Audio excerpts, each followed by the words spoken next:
किन बातों पे झगड़ा होता है हमारे घर में? छोटी सी मानसिकता बस संकीर्ण प्रवृत्ति हमारे यहां झगड़े को जन्म देती।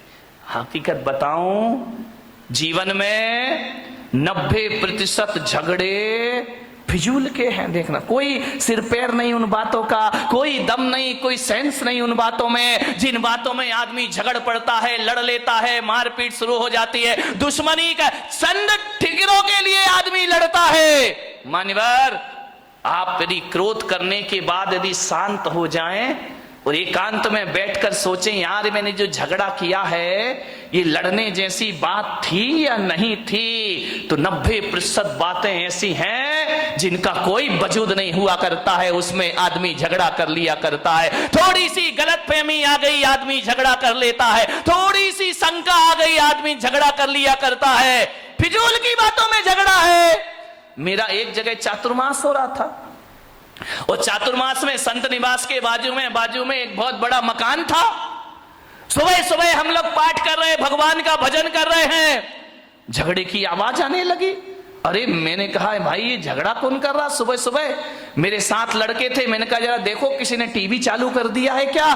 बोले महाराज झांक करके देखा तो बोले टीवी नहीं है, तो लाइव चल रहा है। मैंने कहा मतलब क्या है? बोले डायरेक्ट झगड़ा हो रहा है। मैं गया, मैंने खिड़की से झांका, दो पति पत्नी आपस में लड़ रहे, इतना लड़ रहे हैं कि लड़ते लड़ते कमरे से बाहर निकल आए, आंगन में आ गए। एक के हाथ में बेलन है, एक के हाथ में कौन बोला चिमटा है। चले ऐसे तुम लोग तैयार रहते हो बोलने के लिए। दोनों लड़ते झगड़ते बाहर आ गए, झगड़ा हो रहा। मैंने कहा इधर आओ।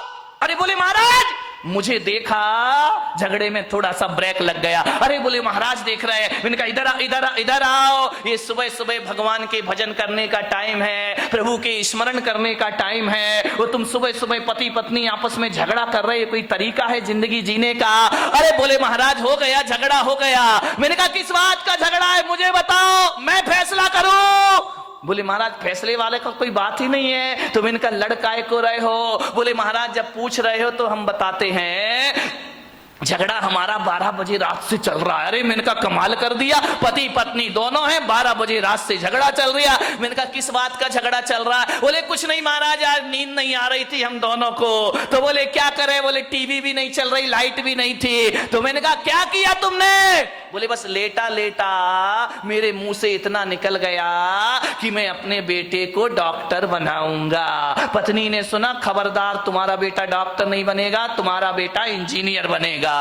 तो मैंने कहा यार तू इतना क्यों बोलती, जब मैंने कह दिया मेरा बेटा डॉक्टर बनेगा। पत्नी ने कहा कोई तुम्हारा अकेला हक नहीं है, मेरा भी हक है, मेरा बेटा अब फिजूल की बात है, इस पे झगड़ा बढ़ गया। बोले देखता हूं कैसे डॉक्टर बनाएगा। बोले मैं भी देखती हूं कैसे इंजीनियर बनाएगा। झगड़ा बढ़ते जा रहा। बोले बढ़ते बढ़ते हाथापाई पर आ गए हम लोग कि डॉक्टर ही बनेगा, इंजीनियर ही बनेगा। इतना झगड़ा, बोले सवेरे के 4 बज गए लड़ते लड़ते। बोले देख तू ज्यादा बातें मत किया कर मेरे से, जब मैंने बोल दिया कि मेरा बेटा डॉक्टर बनेगा तो बनेगा। पत्नी ने कहा मैंने बोल दिया मेरा बेटा इंजीनियर बनेगा तो बनेगा।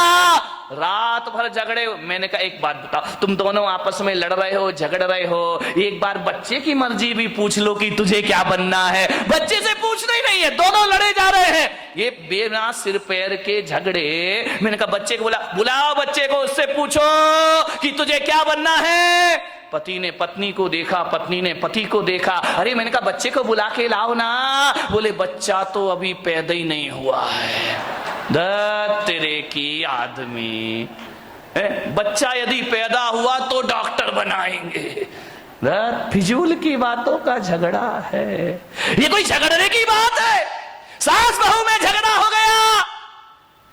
बहू ने कहा मलाई मेरे पीहर में जाएगी, सास ने कहा चल मलाई यहीं खाई जाएगी। इतनी लड़ाई, इतनी मलाई पे झगड़ा हो गया। बोले ये तो पीहर में जाएगी, पास में पीहर लोणन नीरा की होगी और कहां की हो सकती है? तो बोले ये मलाई मेरे पीहर में जाएगी। सास ने कहा नहीं, मलाई तो बारामती में ही खाई जाएगी, चाहे कुछ भी हो जाए। बोले देखती हूं तू कौन होती है रोकने वाली, अरे तेरे जैसी लाखों बहुएं देखी, चल मलाई यहीं रहेगी। इतना झगड़ा। ससुर जी दुकान से आए, उन्होंने कहा ये महाभारत क्यों मचा रखी, झगड़ा क्यों है? बोले बहू को समझा लो, वो कह रही है कि मलाई पीहर में जाएगी और मैं कह रही हूँ कि मलाई यहीं खाई जाएगी। ससुर ने कहा तुम मलाई पे लड़ रही, लाओ मलाई लेकर आओ, मैं ही खा लेता हूं, टेंशन खत्म हो जाएगा, मलाई लेकर आओ। सास ने बहू को देखा, बहू ने सास को देखा, बोले मलाई लेके आ, बोले तू लेके आ। दोनों ने देखा लाए कौन। अभी तो दोनों में ये चर्चा चल रही थी कि भैंस लेके आना है। अभी भैंस आई, बचा ये भैंस घर में आई नहीं, मलाई का झगड़ा शुरू हो गए। ये फिजूल के झगड़े हमारे घरों में, बिना सिर पैर की ये बातें हमारे घरों को नरक।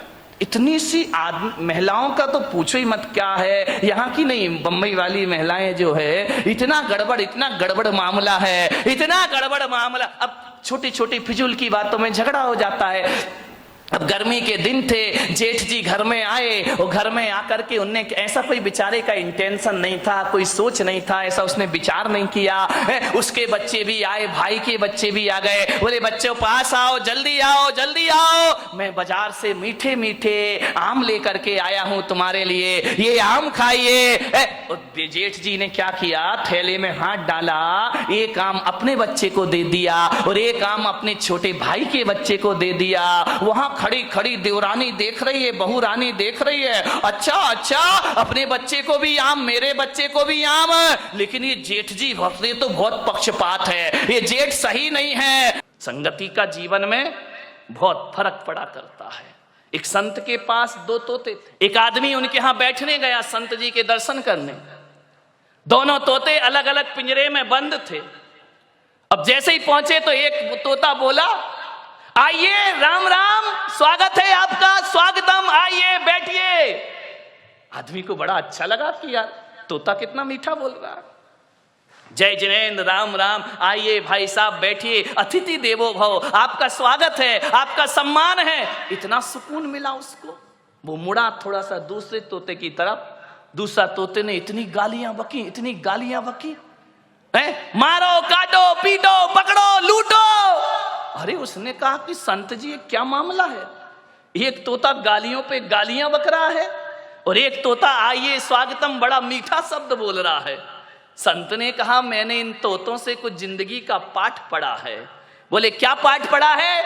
बोले जब ये तोते पैदा हुए थे, एक तोता मैंने डाकू के घर भेज दिया था और एक तोता मैंने साधु के घर भेज दिया था। अरे जो साधु का तोता था वो कहता था राम राम तुम्हारा स्वागत है, और जो डाकू के घर पला है वो कहता है मारो, काटो, पकड़ो और लूटो। ये संगति का फल है। तोता तो एक ही है ना, किस घर में पड़ा है? एक बात याद रखना, भीलनी के घर में पड़ा हुआ चंदन तिलक लगाने के काम नहीं आता, चूल्हे में जला करके रोटियां बनाया करती है। ध्यान रखना, भीलनी के घर में रखा हुआ हीरे का टुकड़ा आभूषण नहीं बनता है, वो पैर घिसने के काम आया करता। कहां पड़े हो आप? चंदन पड़ा चमार घर, ध्यान रखिए, नित नित कूटे चाम।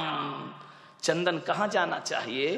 किसी पंडित पुजारी के पास जाए तो माथे का तिलक बनेगा, और ऐसी जगह चला जाए जहां रोज चमड़ा कूटा जाएगा। ध्यान रखिए, सोचना है आपको, आप कीमती हैं, आप महत्वपूर्ण हैं। दोस्ती को ध्यान में रखिए, किसके साथ आपका उठना बैठना है। एक बात याद रखना, मैं खाने में बैठकर दूध पीना खराब है। ध्यान रखिए, मैं खाने में बैठकर दूध भी पियोगे तो शराबी का दर्जा मिलेगा तुम्हें, इतना स्मरण रखना। और संत के दरबार में पानी भी पियोगे तो पानी नहीं, अमृत और आशीर्वाद का नामों से दिया जाता है, अमृत पान हुआ करता है। चीज तो वही है, चीज में क्या फर्क पड़ता है? संगति किसकी कर रहे हो? अच्छे लोगों की संगति करो, ऊंचे लोगों की संगति करो। ऊंचे लोग, ऊंची पसंद, कौन बोला? माणिकचंद। ध्यान रखिए, माने संगति कैसे करना है, ऊंचे विचार। मैं जब स्कूल में पढ़ता था, पढ़ाई में बहुत वीक था, बहुत कमजोर। हकीकत बताऊं, धक्के लग लग के पास होता था। पढ़ाई में मन ही नहीं लगता था, दुनिया भर की शैतानी में मन लगता था, पढ़ने लिखने में कोई दिमाग नहीं, बस इसी में खुश थे, कभी देखने ही नहीं कितने परसेंट। और हमारे समय तो परसेंटेज का लफड़ा ही नहीं था, इस क्लास से उस क्लास में चले गए, पास हो गए, ना माँ बाप को कुछ पड़ी है ना हमें कुछ पड़ी है, जाकर के देखा, बोले क्या रिजल्ट पास, नाचते गाते आ गए, जानते ही नहीं थे 90% क्या होते हैं। आजकल के बच्चे को तो 98% आ जाए तो डिप्रेशन में चला जाता है, 2% कम क्यों हुए।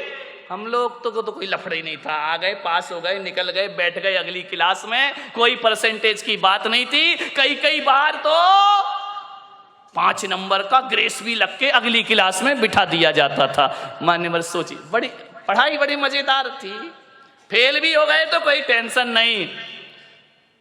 एक लड़का फेल हो गया था हमारी क्लास में बचपन में, अब वो फेल तो हो गया बेचारा, बड़ा रो रहा, मैंने कहा काहे को रोता है यार, हो गया फेल हो गया, स्कूल अगर आए तो पढ़ना ही पड़ेगा, पढ़ाई गर जहर है तो पीना ही पड़ेगा। उस समय मैंने कविता लिखी थी, गिर गिर के पढ़ाई में संभलते ही रहेंगे, ये मेरी बचपन की कविता है।